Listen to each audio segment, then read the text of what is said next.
नमस्कार, ABP news पर हाजिर हूं मैं रोमाना इसार खान। वक्त आगे का एजेंडा का और आज शो में बात करेंगे लोकसभा चुनाव के सेमीफाइनल 5 राज्यों में विधानसभा चुनाव को लेकर हर पार्टी अपनी अपनी तैयारी में जुटी हुई है। सबसे पहले आपको आज की चुनावी हलचल जरा बता देते हैं ग्राफिक्स के जरिए। आज चुनाव के मैदान में क्या कुछ होने वाला है ये जानिए सिलसिलेवार तरीके से। तो कांग्रेस केंद्रीय चुनाव समिति तेलंगाना में उम्मीदवारों को लेकर बैठक आज करने वाली है। दूसरी लिस्ट पर चर्चा होगी, उम्मीदवारों के नाम पर मुहर लग सकती है। अगली बड़ी हलचल जो आज रहने वाली है, राजस्थान के रण में प्रियंका गांधी, झुंझुनू में दोपहर 12 बजे प्रियंका गांधी की रैली है। तीसरी बड़ी हलचल सियासी तौर पर मध्य प्रदेश में बीजेपी के दिग्गज नरसिंहपुर के दौरे पर केंद्रीय मंत्री नितिन गडकरी आज पहुंचेंगे। इतना ही नहीं, इसी सिलसिले में मध्य प्रदेश में केंद्रीय मंत्री प्रहलाद पटेल बीजेपी के दिग्गज नरसिंहपुर से नामांकन भी करने जा रहे हैं आज। कुल मिलाकर ये सियासी हलचल है और एक देश एक चुनाव को लेकर जो समिति है उसकी दूसरी बैठक है। लॉ कमीशन एक साथ चुनाव पर रोड मैप शेयर करेगा। कुल मिलाकर ये है वो हलचल जिस पर आज हमारी नजर रहने वाली है। सिलसिलेवार तरीके से शुरुआत करेंगे। बीजेपी के खिलाफ विपक्ष ने इंडिया गठबंधन बनाया, लेकिन विधानसभा चुनाव में इसी गठबंधन में गांठ साफ साफ उभर रही है। और अब बड़ी खबर यह है कि अखिलेश यादव की समाजवादी पार्टी तो पहले ही उम्मीदवारों के नाम का ऐलान कर चुकी है। नीतीश कुमार की पार्टी जेडीयू ने भी अब मध्य प्रदेश में अपने उम्मीदवारों की पहली लिस्ट जारी कर दी है। पहली लिस्ट में जेडीयू के 5 उम्मीदवारों के नाम, इससे पहले अखिलेश यादव की समाजवादी पार्टी 42 उम्मीदवारों के नाम का ऐलान कर चुकी है। तो इसी को लेकर माना जा रहा है कि विधानसभा चुनाव में इंडिया में तनाव, और ऐसे में ये गठबंधन में जो गांठ है वो 24 के लिए कितनी नुकसानदेह इस गठबंधन के लिए हो सकती है, ये सवाल भी बड़ा हो जाता है। आप देख रहे हैं इस वक्त हमारे साथ हमारे सहयोगी ब्रजेश राजपूत मौजूद हैं। जरा उन्हीं से समझते हैं कि क्या बात नहीं बन पाई या फिर जो बात कही जा रही है खासतौर से कांग्रेस की तरफ से कि साहब ये जो इंडिया गठबंधन है ये तो लोकसभा के लिए बना है, विधानसभा चुनाव से इसका कोई लेना देना नहीं है। उसी को आगे बढ़ाते हुए बाकी घटक दल भी उम्मीदवारों की लिस्ट सामने रख रहे हैं।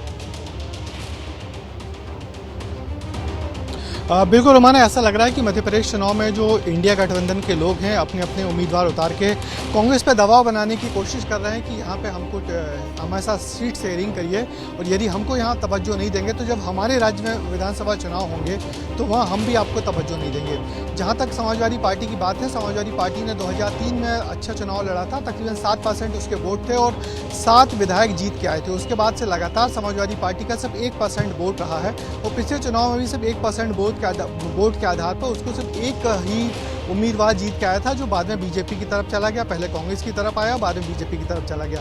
तो ये तो सच है कि समाजवादी पार्टी और जेडीयू का तो फिलहाल यहाँ कोई बड़ा आधार नहीं है, मगर इस सब के बाद भी जिस तरीके से बार्गेनिंग की कोशिश की जा रही है वो यही बात है कि किस तरह कांग्रेस पर दबाव बनाया जाए।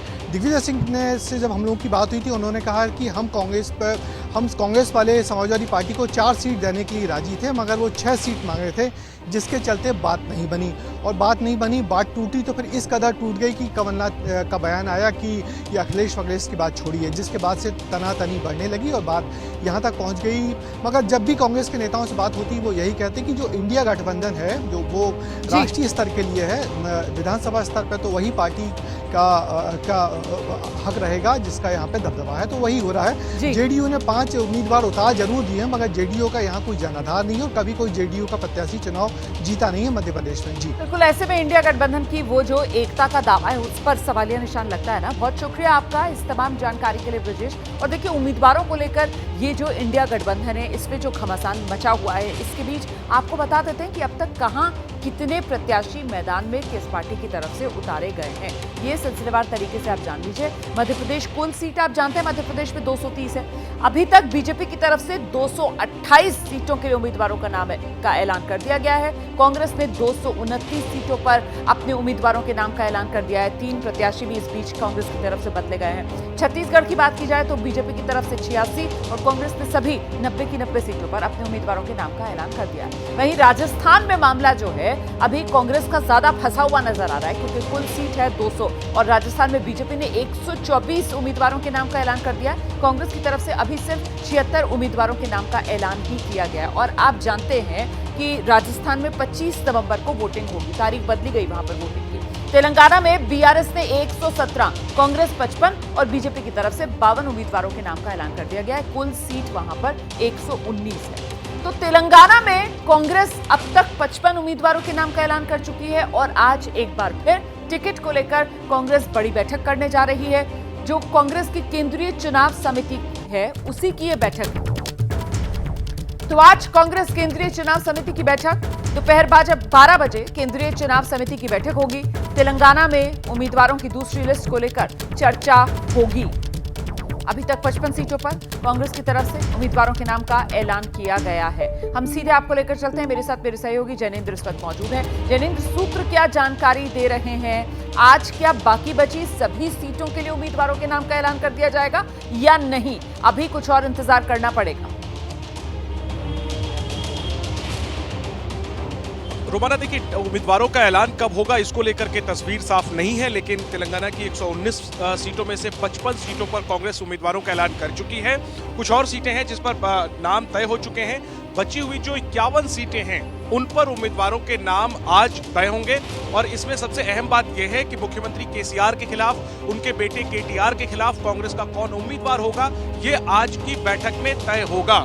तो मुख्यमंत्री और मुख्यमंत्री के बेटे को कांग्रेस का कौन चेहरा, कौन नेता चुनौती देगा, ये आज की बैठक में तय होगा। दो सवाल है कांग्रेस के सामने। एक तो ये कि जो विधानसभाएं हैं उसके जो स्थानीय नेता हैं उनको मुख्यमंत्री के सामने उतारा जाए या फिर एक बड़ा मैसेज देने के लिए किसी बड़े चेहरे को मुख्यमंत्री के सामने उतारा जाए। आज की बैठक में ये तय होगा। और इसके अलावा अजहरुद्दीन, जो कि भारतीय क्रिकेट टीम के पूर्व कप्तान रह चुके हैं, कांग्रेस के नेता हैं वरिष्ठ तेलंगाना में, वो टिकट मांग रहे हैं। उनकी सीट पर भी आज मुहर लगेगी कि उनको टिकट मिलने जा रही है नहीं, क्योंकि पिछली जो लिस्ट आई थी कांग्रेस की 55 सीटों की, उसमें ज्यादातर जो सिटिंग विधायक थे उनको पार्टी टिकट दे चुकी है। 3 सांसद हैं पार्टी के वहां राज्य में, उनको भी पार्टी लड़ा रही है। तो बची हुई जो 51 सीटें हैं उसमें अहम यही है कि मुख्यमंत्री और उनके बेटे के सामने कौन उम्मीदवार होगा, ये आज कुल मिलाकर आज तेलंगाना चुनाव के लिए जो कांग्रेस की उम्मीदवारों के लिहाज से रणनीति है वो साफ होगी और किस किस को कांग्रेस की तरफ से चुनाव मैदान में उतारा जाएगा इस पर भी नजर बनाए रखने की जरूरत है। हालांकि आज नामों का ऐलान वो संभव नहीं है, मुहर जरूर माना जा रहा है कि आज लग जाएगी। इस बीच राजस्थान के चुनावी मैदान में अब खालिस्तान एंट्री हुई है और ये एंट्री राजस्थान के सीएम अशोक गहलोत के एक बयान के बाद हुई है। जी, गहलोत ने पंजाब के लोगों से हुई बातचीत के हवाले से कहा कि उनका कहना है अगर हिंदुओं की बात हो रही है तो सिख समुदाय खालिस्तान की बात क्यों नहीं कर सकता। अब बीजेपी कह रही है गहलोत तुष्टीकरण की राजनीति में लगे हैं। तो बीजेपी का हमला अशोक गहलोत पर, तुष्टीकरण की राजनीति गहलोत कर रहे हैं। आज मुझे कहने लगे थोड़े दिन पहले पंजाब के लोग, सरदार लोग, अगर धर्म के नाम पर बात करते हैं, हिंदुस्तान में हिंदू की बात करते हैं, तो हम लोग सिख हैं, तो फिर खालिस्तान की बात हमारे लोगों ने मांग कर क्या गलत किया, वो ये आर्गुमेंट काम लेने लगे। तो वो खतरनाक बात है। तो देखिए, चुनाव है राजस्थान में और ऐसे में अशोक गहलोत का ये बयान, आप देख रहे हैं मनीष शर्मा हमारे साथ मौजूद हैं।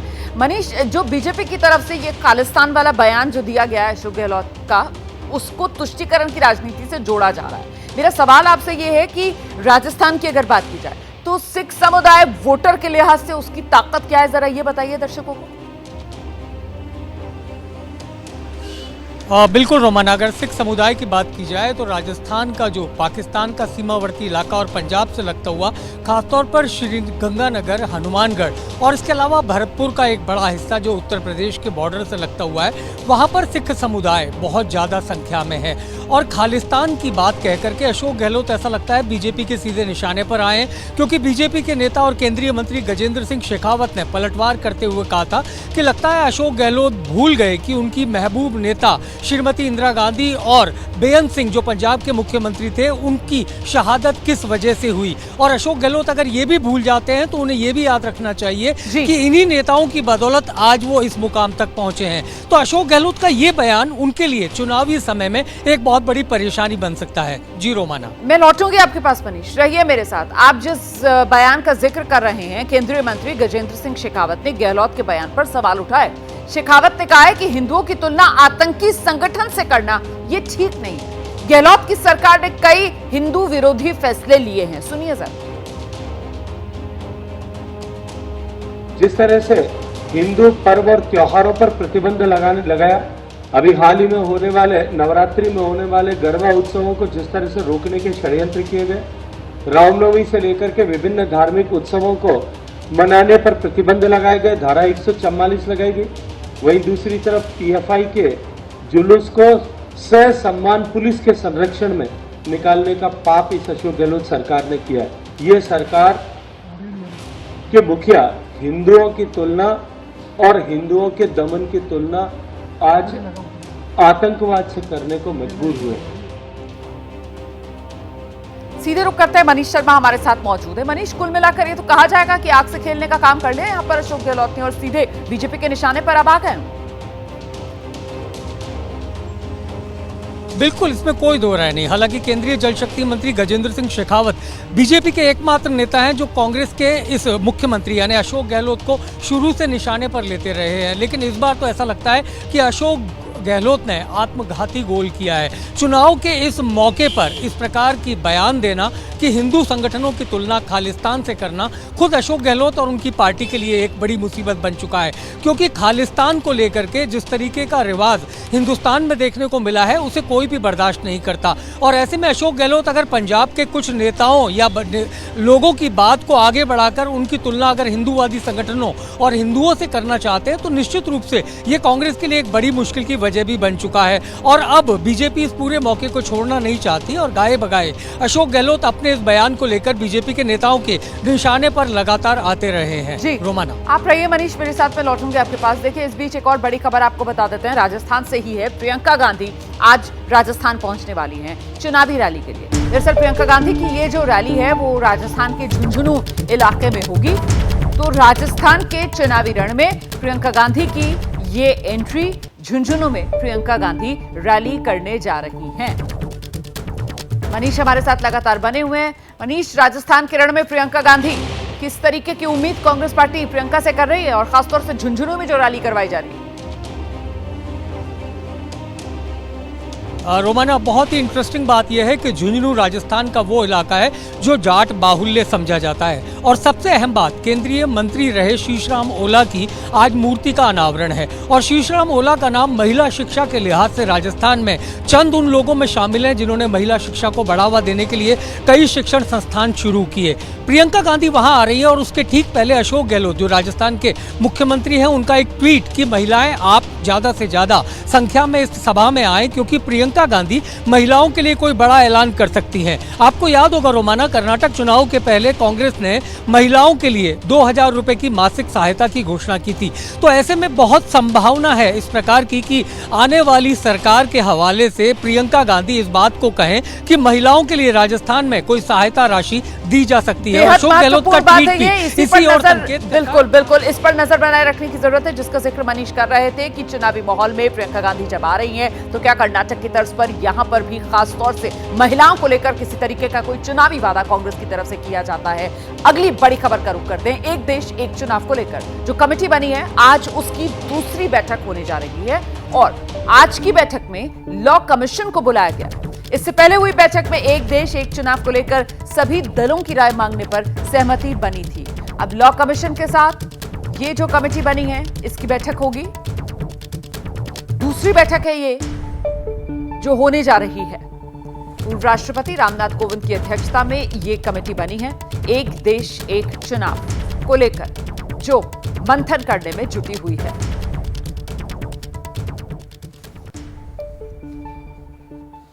तो एक देश एक चुनाव अब तक क्या हुआ है, कुछ जानकारियां आपको दे देते हैं सिलसिलेवार तरीके से। 1 सितंबर 2023 की वो तारीख थी, केंद्र सरकार ने पूर्व राष्ट्रपति रामनाथ कोविंद की अध्यक्षता में कमेटी बना दी थी। 2 सितंबर को कमेटी के सदस्यों का ऐलान किया गया। गृहमंत्री सहित कुल 7 सदस्य जो इस कमेटी में शामिल किए गए और इसके बाद कमेटी की पहली बैठक सभी दलों से राय लेने का फैसला हुआ। 23 सितंबर को यह हुई थी। अब आज 25 अक्टूबर है, कमेटी की दूसरी बैठक होने जा रही है और लॉ कमीशन के सदस्य जो हैं वो इस बैठक में बुलाए गए हैं। केंद्र सरकार ने पूर्व राष्ट्रपति रामनाथ कोविंद की अध्यक्षता में 1 सितंबर को यह कमेटी बनाई और अब आज इस कमेटी की दूसरी बैठक जो होने जा रही है। सीधे आपको लेकर चलते हैं, हमारे साथ हमारे सहयोगी अंकित गुप्ता इस वक्त मौजूद है। अंकित, लॉ कमीशन के सदस्यों के साथ आज बैठक, उसमें मंथन किस पहलू पर किया जाएगा? देखिए, सबसे बड़ा पहलू यही है कि अगर इस देश में एक देश एक चुनाव को लागू करना है तो उसमें जो तकनीकी दिक्कतें क्या हैं, कानूनी अड़चनें क्या हैं और किस तरीके से उन कानूनी अड़चनों को दूर किया जा सकता है। तो लॉ कमीशन इससे पहले भी जो लगातार इस मुद्दे को स्टडी करता रहा है और जैसी जानकारी मिल रही है, लॉ कमीशन अपनी एक रिपोर्ट तैयार कर चुका है जो कभी भी सामने आएगी। तो आज जब लॉ कमीशन के सदस्य इस कमेटी के सामने पहुंचेंगे, जिसकी अध्यक्षता रामनाथ कोविंद जो कि पूर्व राष्ट्रपति है वो कर रहे हैं, केंद्रीय गृह मंत्री है, केंद्रीय कानून मंत्री, ये तमाम लोग इसमें मौजूद है। जब उस कमेटी के सामने जो है लॉ कमीशन के सदस्य पहुंचेंगे तो वो ये बताएंगे कि अगर हमको इस तरफ आगे बढ़ना है तो कानून के किन किन प्रावधानों में आपको संशोधन करना पड़ेगा। क्या जो तमाम राज्यों की जो विधानसभा है उसको जो है एक साथ डिसॉल्व करना होगा, क्या तरीका होगा, क्या एक साल में 2 चुनाव होंगे या पूरा चुनाव एक साथ हो सकता है, ये वो तमाम पहलू हैं और उनके सामने कानूनी अड़चनें क्या हैं ये इस कमेटी के सामने रखेंगे। और एक और जानकारी निकल के सामने आई है, जैसे कि सूत्रों से जानकारी मिल रही है कि लॉ कमीशन के सदस्य आज जो ये समिति है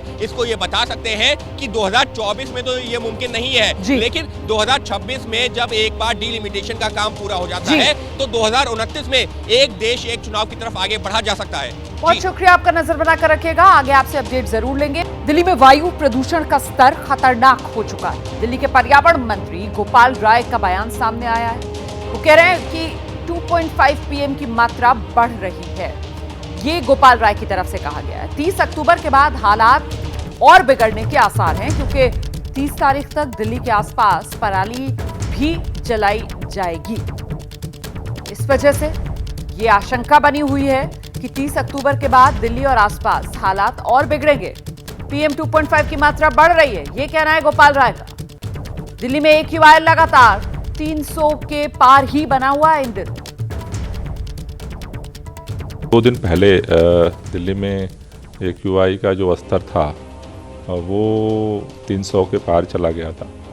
अभी कल भी जो AQI का स्तर था उसमें गिरावट दर्ज की गई है और 300 से नीचे है और मुझे ऐसा लग रहा है कि अभी आगामी दिनों में भी ये ऐसी तरह से अप डाउन करता रहेगा और ऐसा अनुमान लगाया जा रहा है कि 30 तारीख के बाद हो सकता है कि इसमें बढ़ोतरी हो, कि 30 तारीख के आसपास तक पराली जलने की घटनाएं जो हैं वो बढ़ेंगी।